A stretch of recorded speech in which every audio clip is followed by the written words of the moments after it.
خفتگان خاک۔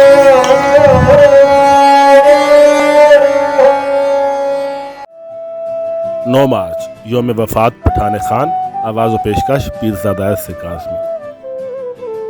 معروف گلوکار سرائکی وسیب کی پہچان پٹھان خان 1926 میں بستی تمبو والا کوٹ ادو میں پیدا ہوئے۔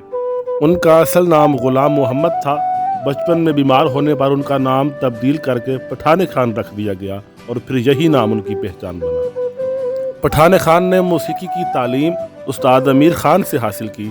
وہ غزل، لوک گیت، کافی اور عارفانہ کلام کمال مہارت سے گاتے تھے۔ انہیں اصل شہرت خواجہ غلام فرید کی کافی میرا عشق بھی تو میرا یار بھی تو گانے سے ملی۔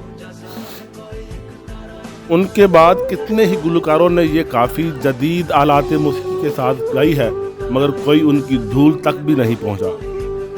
انہیں صدارتی تمغہ برائے حسن کارکردگی سمیت 79 مختلف اعزازات سے نوازا گیا، لیکن ان کی ساری زندگی غربت اور افلاس سے لڑتے گزری۔ ذوالفقار علی بھٹو نے ان سے پوچھا کہ انہیں کیا چاہیے، تو پٹھان خان نے جواب دیا، وہ اللہ سے صرف تندرستی چاہتے ہیں، اس کے علاوہ انہیں کسی شے کی طلب نہیں ہے۔ انتہائی پرسوز اور پرکشش آواز کے مالک پٹھان خان 9 مارچ سن 2000 کو کوٹ ادو میں انتقال کر گئے۔ انہیں ان کے آبائی قبرستان میں دفن کیا گیا۔ کوٹ ادو کے قدیم بازار کو ان کے نام سے منسوب کیا گیا ہے۔